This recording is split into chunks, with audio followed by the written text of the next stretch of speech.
ओम गं गणपतये नमः. नमस्कार मंडळी. आपण देव मजा ह्या चॅनलच्या माध्यमातून पुण्यामधील काही वैशिष्ट्यपूर्ण, प्राचीन आणि काही अप्रसिद्ध किंवा दुर्लक्षित अशा मंदिरांची माहिती घेण्याचा एक नवीन उपक्रम सुरू केलेला आहे. आणि ह्या उपक्रमाअंतर्गत आज आपण आलोत कसबा पेठेमधील त्रिशुंड गणपतीजवळ. मंदिराच्या समोर उभं राहिल्यानंतरच गणपतीच्या नावाप्रमाणेच वेगळं वैशिष्ट्य आढळतं. त्रिशुंड गणपती, साधारण गणपती आपण जे बघतो मूर्ती एकच सोंड असते, पण ह्या मूर्तीला मात्र 3 सोंड दाखवलेल्या आहेत, त्याच्यामुळे त्याचं नाव त्रिशुंड गणपती पडलं. आता जर का आपण मंदिराच्या समोर आहोत, आपण बघतो, गेल्या गेल्या आपल्याला लगेच लक्षात येतं की हे आपल्याला आतमध्ये सुद्धा काहीतरी वैशिष्ट्य वेगळी बघायला नक्कीच मिळतील. मंदिराची ही वास्तुशैली इतर मंदिरांपेक्षा खूपच वेगळी वाटते. साधारण 200-250 वर्षापूर्वीचा काळ असेल हे मंदिर बघितल्यानंतर आपल्या लक्षामध्ये येतं.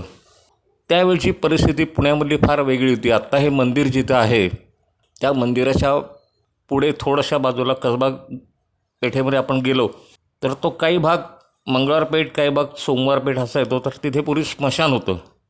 त्यामुळे बहुतेक हे मंदिर थोडंसं दुर्लक्षित राहिलेलं असावं. ह्या भागामध्ये गोसावी समाज जो आहे त्या समाजाची खूप मोठी वस्ती त्या काळी होती, त्यामुळे त्या भागाचं नाव गोसावीपुरा असं सुद्धा पडलं. अनेक गोसावी सत्पुरुषांच्या समाध्या ह्या आजूबाजूच्या परिसरामध्ये आहेत. थोरले बाजीराव पेशव्यांनी मग या भागाचं नामकरण केलं आणि सोमवार पेठ असं त्याला वेगळं नाव दिलं. तिथे बाजार सुरू केला. हे गोसावी लोक फार सधन होती.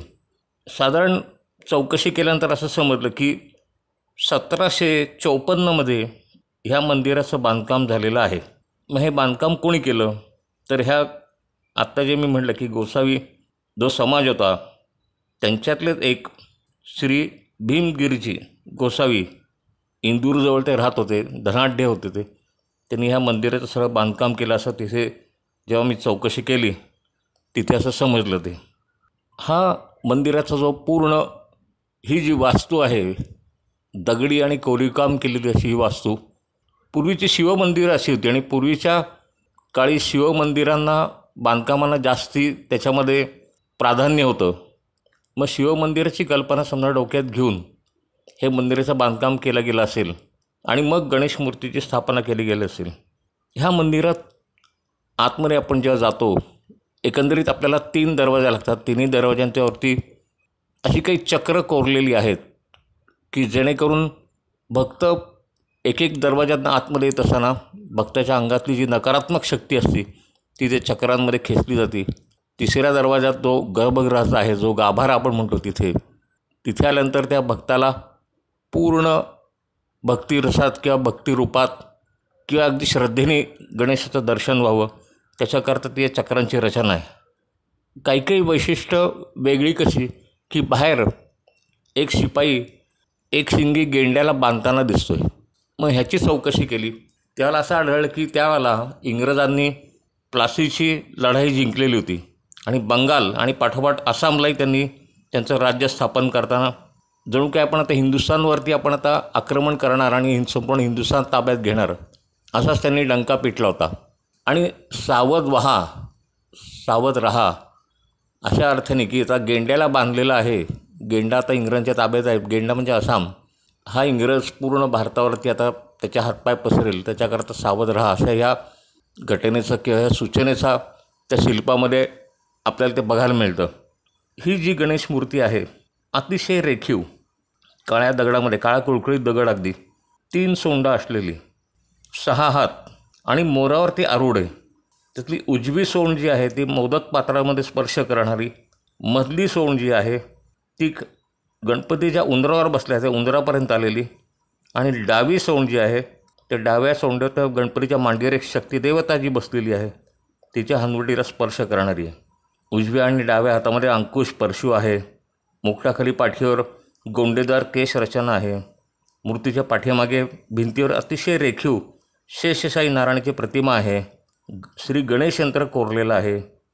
अशा अनेक कोरीवकाम आपल्याला आश्चर्यचकित करायला लावतं की हे इतकं कोरीवकाम आणि इतकं विचार करून हे मंदिर बनवलं गेलं. त्या काळी आपले पूर्वज लोक किती हुशार, बांधकाम क्षेत्रामध्ये किती प्रवीण. एक शिलालेख पण तिथे आढळतो. त्या शिलालेखामध्ये 3 भाषांमधनं तो शिलालेख आहे. संस्कृत शिलालेख आहे, त्याच्यामध्ये बांधकामाचा काल. दुसरा एक शिलालेख आहे तर बांधकामाची तारीख. तिसरा शिलालेख पारशी भाषेमध्ये लिहिलेला आहे, त्याच्यामध्ये सुद्धा ही बांधकामाची तारीख. पारशी भाषेचं त्यावेळेला काय महत्त्व होतं हे मात्र आपल्याला त्याची माहिती समजू शकली नाही. पाठीमागच्या बाजूला जेव्हा आपण प्रदक्षिणा मारायला जातो, पाठीमागे शंकराची पिंड किंवा शंकराचं लिंग जे आहे ते फक्त साळुंकी रूपामध्ये आहे, पूर्ण नाही आहे ते. एखादा स्तंभ जसा असतो आणि त्याच्यावरती, त्या साळुंकेवरती वर उडणारा एक हंस आणि खाली मुसंडी मारणारा एक वराह आणि त्या शिवलिंगावर म्हणजे त्या साळुंकेवर छतर धरलेला नाग, अशी एक वैशिष्ट्यपूर्ण रचना त्या पिंडीवरती आपल्याला बघायला मिळते. हे असं का? जेव्हा त्याचा शोध घेतला तेव्हा आणखीन एक त्याच्यात माहिती मिळाली की ब्रह्मा आणि विष्णू यांच्यामध्ये श्रेष्ठ कोण, असा जेव्हा प्रश्न उपस्थित झाला त्यावेळेला भगवान शिवानी सांगितलं की तुम्ही आदी आणि अंताचा शोध घ्या, म्हणजे आकाश आणि पाताळ तिथपर्यंत जाऊन शोध घ्या म्हणजे कळेल. त्याप्रमाणे श्री विष्णूंनी हंसाचं रूप घेऊन आकाशामध्ये झेप घेतली आणि शिवशंकरांनी वराह बनवून खाली पाताळामध्ये मुसंडी मारली. दोघांनाही त्याचं आदी किंवा अंत जो म्हणतो त्याचा काही त्याचा ठाव ठिकाणा शेवटपर्यंत लागला नाही. दोघंही परत आले आणि शिवशंकरांनी सांगितलं की तुम्ही दोघंही श्रेष्ठ आहात. आणि त्याची ती खूण म्हणून तो जी साळुंक आहे ती अग्निस्तंभाप्रमाणे नुसतं तो उभी अशी जी साळुंक आहे ती तिथे त्यांनी प्रगट केली, असं त्या गोष्टीतनं किंवा त्या शिल्पातनं ही गोष्ट आपल्याला समजते. ती अशा अनेक वेगवेगळ्या कोरीव कामाच्या जन्मीने वेगवेगळ्या मूर्त्या आपल्याला या मंदिरामध्ये बघायला मिळतात. आणि सगळ्यात महत्त्वाचं एक वैशिष्ट्य, ह्या मंदिराला खाली एक तळघर आहे बरं का. भुयारी मार्गाने त्या तळघरामध्ये जाता येतं, पण त्या तळघरामध्ये आपल्या कमरेएवढं पाणी 12 महिने 24 तास तेवढं ते पाणी तिथे असतं. तिथल्या स्थानिक लोकांनी सांगितलं की महानगरपालिकेच्या लोकांनी पाणी काढण्याचा प्रयत्न केला, पण ते पाणी तसंच परत भरतं, कारण त्या जमिनीतनं तिथे काही जिवंत झरे आहेत. ज्यांनी बांधलं की भीमगिरजी गोसावी त्यांची समाधी तिथे आहे, तिथे दर्शन घ्यायचं. त्याच्यामागचा उद्देश आपण शुचिरभूत होऊन जावं, म्हणजे हातपाय धुवून आपण त्या समाधीच्या दर्शनाला जावं, त्याच्याकरता ते पाणी बहुतेक असावं असं त्या स्थानिक लोकांचा तिथला अंदाज आहे.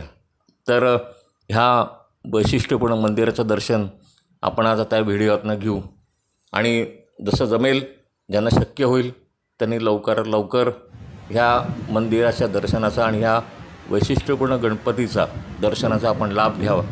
श्री स्वामी समर्थ. अच्छा, म्हणजे इकडनं पायऱ्याने खाली उतरायचं आणि इकडे खाली येणार. अशा 7 पायऱ्या, अशा 3 पायऱ्या, अशा 2 पायऱ्या उतरलो असं जाऊ तरी आपण इकडे तोडून असं वळतो, असं चौक आहे. असं म्हणजे हा चौक आहे. भिंतीच्याकडून तिकडे जायला, तिकडे असं गेलं ना परत तिकडे 2-4 पायऱ्यावर चढलं ना असं वळतं, त्या कासवाच्या खाली आपण येतो. तिथून बरोबर गणपतीच्या खालपर्यंत जायला असतं. म्हणजे ह्याच्या खाली सगळं बेसमेंट आहे पूर्ण.